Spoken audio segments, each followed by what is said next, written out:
Bueno, pues vamos a continuar con esta serie. Ya nomás faltan dos videos, que de hecho los voy a grabar en este mismo momento, solamente que van a aparecer en diferentes momentos, ¿no? Y aparte de eso, seguramente en uno de estos días también les va a aparecer como un anuncio, algo así como anuncio del canal o actualización del canal, no sé qué, para hablar sobre cómo van a aparecer una serie de videos que a lo mejor no son a lo que les tengo acostumbrados, pero van a aparecer por cuestiones laborales, pero van a aparecer por ahí, pero ya les diré más adelante. Entonces vamos a continuar con esto. Ahora ahorita vamos con el capítulo de construcciones lingüísticas y cognición de los sucesos. Ahorita vamos a tratar esta cuestión que es de las primeras construcciones lingüísticas en los niños. ¿Qué vamos a hablar en esto? Vamos a hablar de, pues, en esencia, qué tipo de habilidades lingüísticas tienen los niños entre el periodo del primero y al tercer año, más o menos, de vida. ¿Con qué cuentan, no? Porque ya saben que hay muchas teorías sobre, por ejemplo, las teorías nativistas, ¿no? Que tienen una suerte de, elementos gramáticos universales, ¿no? O que vienen así como, y que son como de origen evolutivo y demás. Pero Tomaselo no es de esos pensadores, entonces vamos a ver qué nos dice Tomaselo, ¿no? Este, para empezar, pues podríamos decir que la idea de Tomaselo se deriva de un poco de Vygotsky, ¿no?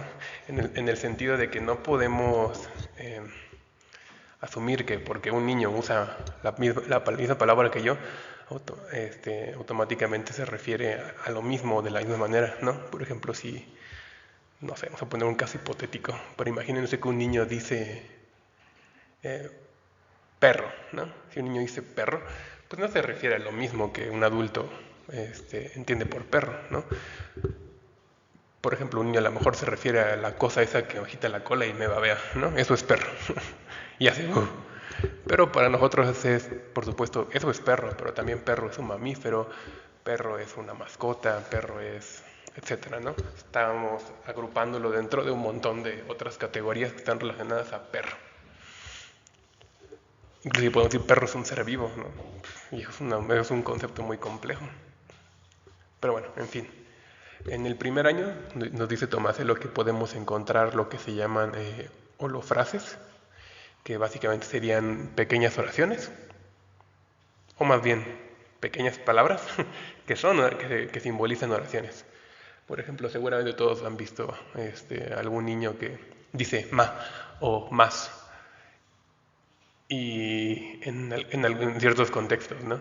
Y eso significa a lo mejor quiero más jugo o quiero que me des más agua, quiero que me sigas apapachando o no sé, por ejemplo, yo me acuerdo de una cosa muy particular que hacía mi hermano, que como que lo metía en un canasto de ropa sucia y lo paseaba por el pasillo del, del departamento donde vivía en ese entonces, lo paseaba y cuando llegaba al final del recorrido, estaba todo así riéndose, todo rojo así, y luego automáticamente decía, ma, ma, para decir que quería más, ¿no? Entonces, eso significa, muéveme otra vez o muéveme otra vez por el recorrido en este artefacto o lo que sea, ¿no?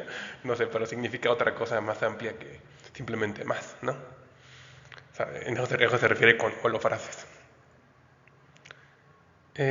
Otra cosa que se pueden encontrar, nos dice Tomaselo, que son estas como oraciones no analizadas sintácticamente.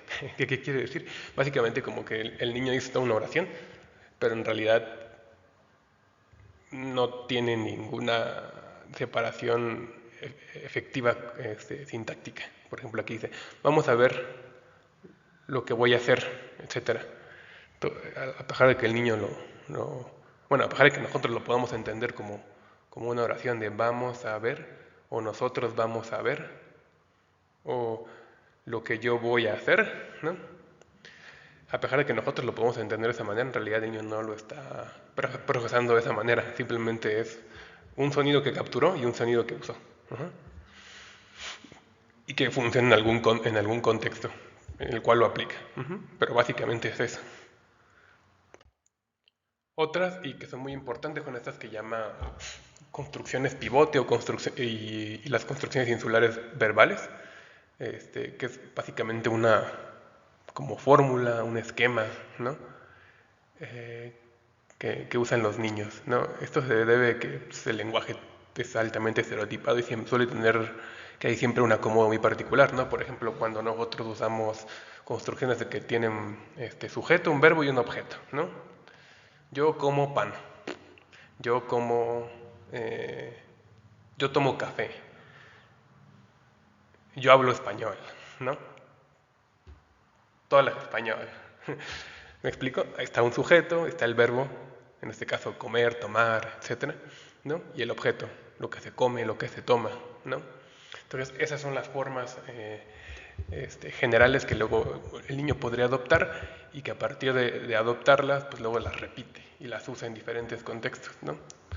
Lo que nos dice Tomaselo es que hay algunas que, digamos, están centradas alrededor de un verbo y tienen una especie de slots o de huecos que el niño rellena, ¿no? Por ejemplo, aquí dice cortar, espacio, dibuja en espacio. Ahí hay algunas, Tomaselo.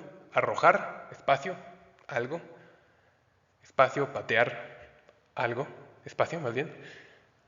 Espacio, hacer, espacio, espacio, correr, y etcétera, ¿no? Todas estas son construcciones que el niño tiene alrededor de un verbo y por eso son construcciones insulares verbales. Entonces, lo interesante de aquí es que, a diferencia de un Chomsky ya que tiene una gramática general, universal o lo que sea, Tomaselo dice, pues no, en realidad tienen un conocimiento muy pobre de la gramática. Su conocimiento de la gramática no rebasa el hecho de tener un esquema que aplican indiscriminadamente a diferentes contextos, a los cuales han aprendido que se debe usar. Ajá. Entonces, pues sí, es una forma de verlo de manera muy pobre, pero que te permite explicar todo ese uso de diferentes construcciones, ¿no? Al ser muy estereotipadas y demás, pues entendemos que son construcciones de ese tipo con espacios. Otras cosas que ocurren son en algún punto construcciones abstractas. ¿Qué es eso? Básicamente que el niño empieza a generalizar estas construcciones que veíamos hace rato, por ejemplo las de pivote o las insulares, y lo que hace es como generalizarlas y agruparlas, ¿no? Por ejemplo, aquí nos dice algunas que sean imperativas, algunas que, es decir, que cuando el contexto amerite ordenar, todas están relacionadas, ¿no? Las transitivas, de cuando hay algún complemento, lo amerite. En transitivas, cuando no hay complemento, ajá. Las locativas, cuando amerita explicar una localización, o las resultativas, cuando amerite el aspecto de un resultado, las pasivas, cuando en el caso de que la acción recaiga sobre el objeto, etcétera, ¿no? Y demás, cuando lo cuando el objeto es indirecto y demás. Entonces, a todas estas, digamos, el niño las generaliza y empieza a hacerlas como agrupaciones. Es decir, todas estas construcciones insulares pertenecen a este tipo. O sea, es decir, pertenecen a las órdenes, pertenecen a las acciones que recaen sobre un objeto, las que no recaen sobre un objeto, etcétera, ¿no? O las que indican la localización de algo arriba, abajo, derecha, izquierda, etcétera. Y finalmente nos ha hablado de algunas que deberían ser como construcciones narrativas, es decir, aquellas, digamos, como aquellos pivotes o aquellas como tipo construcciones insulares que habíamos visto que tenían como pequeños slots o pequeños espacios. Debe haber algo así, pero que te permita generar como pues narraciones, o sea, oraciones largas o algo. Que los niños como que estereotipen y las empiecen a usar para unir una cosa con otra cosa. Obviamente eso debería dar de repente construcciones raras, ¿no? Como que relacionen cosas que no se pueden relacionar o que O que de repente no tenga coherencia lógica, ¿no? Que de repente un evento que debía ocurrir antes ocurra después y así. ¿Pero por qué ocurriría así? Pues porque son formas estereotipadas. Lo que nos dice es que no hay mucha investigación sobre eso, al menos en este momento. Hay que entender que este es un libro de 1999. La verdad, ahorita no sé si, no tengo conocimiento de si haya como algo posterior, pero seguramente sí alguna teoría de haber, ¿no? O a lo mejor el mismo Tomasello en sus libros posteriores lo hace, pero ahorita no tengo conocimiento de eso. Ahora sí, vamos con el segundo punto. Ya hablamos de las diferentes construcciones que tienen los niños. Ajá. Ahora vamos a hablar y de qué mecanismos de aprendizaje hay para que adquieran esas construcciones, ¿vale? Porque pues no salen de la nada. ¿Estamos de acuerdo? Salen de algún lugar y si Tomasello no va a admitir que sean como innatas, pues tiene que darnos una explicación de cómo podrían adquirirse.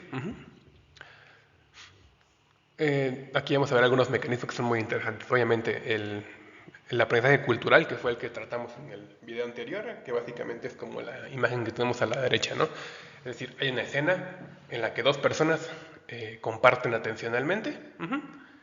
De ahí, a partir del uso de una palabra, el sujeto destaca algunos elementos de esa escena compartida.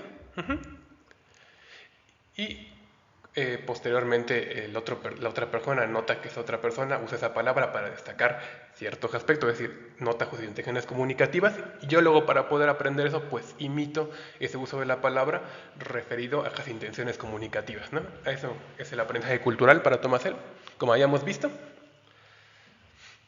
Y pues obviamente esto permitiría adquirir todas estas construcciones, por ejemplo las insulares que se empiezan como a aprender entre los 3 o 6 años, ¿no? Es como cuando se están como tal cual usándose directamente, ¿no? Sin ningún grado de libertad, ¿no? O sea, si mamá puso perro, comer, croquetas, solo uso comer para perro y croquetas. ¿No? Algo muy así. A lo mejor no tan exagerado, de haber grados de libertad, o sea, evidentemente, pero suelen ser muy de ese estilo. Entonces, cuando viene a comer, solo lo uso para perro y croquetas. Obviamente ya con el tiempo los slots se vuelven más libres, ¿no? Entonces yo puedo poner con el verbo comer alguien que come y lo que come esa persona. Y puedo variarlo, ¿no? En lugar de decir que es solamente el perro come croquetas, puedo decir Juan come croquetas, Alejandro come croquetas, Isabel come croquetas, etcétera, ¿no?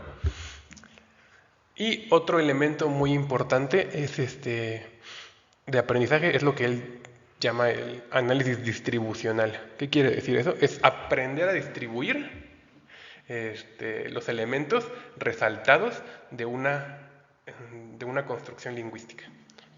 Eso implica que el niño tiene que aprender a notar las diferencias entre lo que es nuevo y lo que es viejo para poder así, a partir de los elementos que yo ya sé, tratar de derivar el elemento que yo no sé. Por ejemplo, un ejemplo muy claro de esto, y lo hacemos todo el tiempo. Cuando estamos leyendo, ¿qué hacemos? De repente encontramos palabras, pues, que no comprendemos del todo, ¿no? Entonces, lo que hacemos es usar lo que ya sabemos y el contexto y entendemos a qué se refiere esa palabra. Algo así similar está pasando a la hora de distribuir. Obviamente tiene que ver con algo diferente, pero es algo muy similar. Déjenme les pongo un ejemplo. Mira, aquí dice, Sam arroja la bola a María. Entonces supónganse que estamos nosotros como dos personas, ¿no? Está atendiendo a esa escena. Y alguien me dice que Sam arrojó la bola a María. Entonces, bueno, pues a lo mejor yo sé quién es Sam y quién es María, ¿no? Entonces ya sé que Sam es la persona que está a la izquierda y a la derecha está María, ¿no? Entonces eso por lo menos yo ya lo sé. Yo sé que aventar es cuando alguien sujeta algo y lo desplaza por el espacio a partir del movimiento de su brazo. Yo sé que eso es aventar, ¿no? Entonces yo ya conozco Sam, aventar y María. Lo que a lo mejor desconozco en este momento es la bola. Pero yo sé que pero yo conozco todos los otros elementos que ya dijimos, entonces yo puedo saber que eso que se está aventando es la bola, a pesar de que es el elemento nuevo y que para mí es desconocido, pero gracias a lo que yo ya sé, puedo descifrar qué es la bola, ¿vale? Eso es lo que se está refiriendo Tomasello. Está muy padre, ¿no? Es una buena forma de poder explicar cómo alguien podría aprender a, a distribuir la oración en lo que se ve. Y finalmente, es lo que le decía hace rato, ¿no? Que se empieza a hacer como más, que no sabe muy bien cómo funciona esto, pero que los niños empiezan como a abstraer y a esquematizar todas estas cosas que ya aprendieron. Y eso les permite obviamente una mayor libertad de usar los slots, ya no tiene que ser perro y croqueta siempre, sino puede ser Juan, este, y que sean palomitas y que sea cualquier otra cosa, ¿no? Ahora, otra cosa que aquí nos dice es que Tomasello es que el autor considera que el lenguaje es una forma de cognición o es una cognición lingüística. Es decir, es una cognición que está, dice él, esta tecnología como envasada para el fin de la comunicación interpersonal. O sea, son procesos cognitivos que tienen como fin realizar este, eh, los procesos sociales de comunicación interpersonal. Ajá. Eso está muy interesante. Básicamente nos está hablando de la cognición en la comunicación o de la cognición lingüística, como dice él, y cómo la misma lenguaje modifica esa cognición que en algún momento permitió la adquisición del lenguaje, ¿no? Algo así nos está diciendo con esta idea de cognición lingüística. Por eso nos dice que esto permite que se conceptualice el mundo de diferentes maneras a partir de tener estos elementos lingüísticos. Por ejemplo, la división de escenas de acontecimientos y participantes, diferentes perspectivas de las escenas, categorizar cosas, ¿no? Mira, vamos a ver a qué se refiere Tomasello con esto. Por ejemplo, en la división y categorización de escenas tiene que ver con lo que acabamos de ver. O sea, si yo uso, por ejemplo, si yo simplemente comparto la atención con alguien, pues no estoy simbolizando nada realmente. Ujú. Estoy a merced de mi percepción simple y a lo mejor de lo que yo puedo hacer como categorizar y demás con mis habilidades cognitivas básicas. Pero una vez que, por ejemplo, ya aprendo holofrases, puedo aprender a hacer una simbolización mediana, ¿no? Que habíamos dicho que hay una relación entre el uso de una palabra y que ocurra algo. Por ejemplo, que digo más y mi hermano me mueve en el pasillo con la ropa, con la caja de la ropa sucia, o digo más y me dan más jugo, ¿no? Entonces empieza como medio a hacer una relación.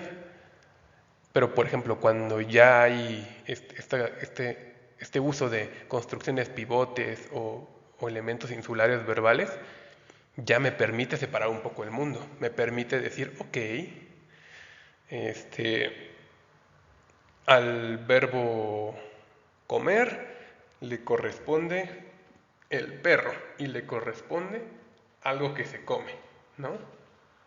Entonces, ok, ya empiezo como que a empezar a distinguir elementos del mundo en sentido de los que hacen algo y a los que se les hace a ese algo.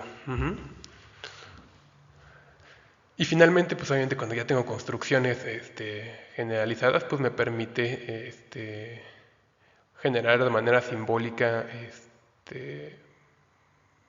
roles y demás cuestiones de participantes, usar palabras para destacar elementos en el ambiente, etcétera. Eso ya es una herramienta muy poderosa que te permite, que no podría ser de otra forma, ¿no? Porque, o sea, Tomasello, como ya hemos dicho varias veces, está de acuerdo con que hay elementos cognitivos esenciales, como por ejemplo categorizar, abstraer y demás. Son elementos básicos que compartimos en cierto grado con los primates, ¿no? Pero esas categorías, esas capacidades cognitivas de abstracción, generalización, etcétera, de números, bueno, no de números, de cantidades y demás, están limitadas por elementos motores y perceptuales.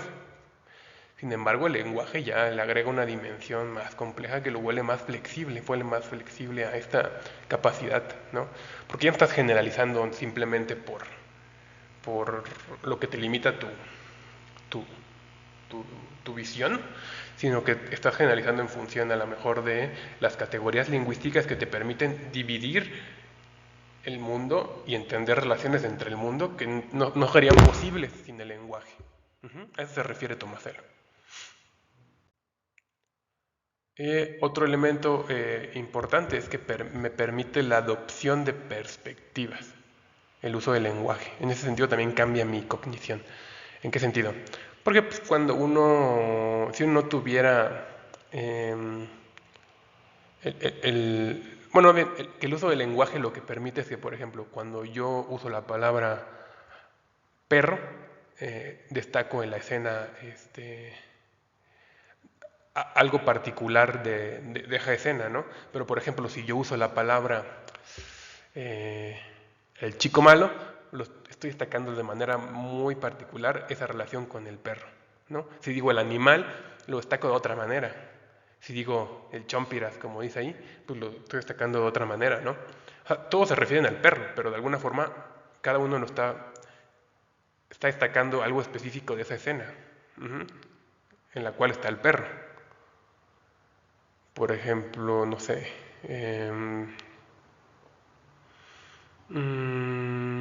¿qué otra cosa podríamos...? Mira, vamos a ver otro ejemplo aquí adelante. Mira, otro ejemplo puede ser este. Supongo que la escena gesta, ¿no? Hay algo, está una persona que avienta una bola y le pega un vaso muy importante de tu mamá o lo que sea y rompe ese vaso. Entonces tienes varias opciones para decir, ¿no? Puedes decir, el vaso se rompió. ¿Qué es lo que está diciendo esa persona?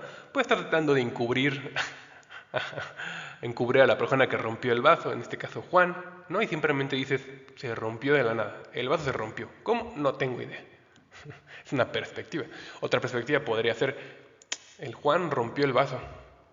Entonces ahí está destacando que fue Juan el que rompió el vaso, ¿no? Puedes también decir, también para cubrir a Juan, pues una piedra entró por la ventana y rompió el vaso. También podría decir, no sé, estaba roto. O podría decir, el vaso lo rompió Juan con una piedra. Entonces ahí está mucha más información. Está diciendo o sea, sí se rompió con una piedra, pero esa piedra fue movida por Juan. Entonces está diciendo, no solo que Juan lo rompió, sino con cómo lo rompió Juan, ¿no? O con qué lo rompió Juan. Y en ese sentido está destacando una perspectiva particular de esa realidad. Entonces, de alguna forma, podemos decir que el lenguaje nos permite ser ávidos conocedores y manipuladores de diferentes perspectivas a la hora de usar las palabras. Y que a la hora de queremos comprender algo, el uso de una palabra, pues tenemos que entender esas diferentes perspectivas para poder realmente entender el significado de la palabra.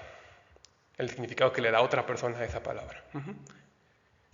Y otros elementos pragmáticos que están involucrados, ¿no? Por ejemplo, si no usa una palabra o usa una palabra particular, a nosotros automáticamente como que decimos, ok, ¿por qué lo está haciendo? ¿No? ¿Cuál es la intención que está atrás de usar a lo mejor el chompiras? ¿O cuál es la intención de ocultar el que lo rompió y decir estaba roto? ¿No? Entonces, a partir de eso comprendemos por qué usó esa palabra, ¿no? En este caso, encubrir, o porque es su mejor amigo y le dice el chompiras. No sé, alguna cosa de ese estilo. Entonces entendemos o le damos una razón a ese uso de esa palabra y así comprendemos esa perspectiva. Y así, este es este capítulo de este libro de Tomasello. Básicamente era muy rápido señalar los aspectos del lenguaje a lo largo del desarrollo y cómo impactan en la cognición. En la siguiente vamos a ver ya cómo impactan más a fondo en la cognición, sobre todo en la cognición social, en la cognición de las causalidades y demás cuestiones. Entonces voy a pasar rápido eso ya para no hacerlo muy largo este video, ¿vale? Nos vemos, cuídense.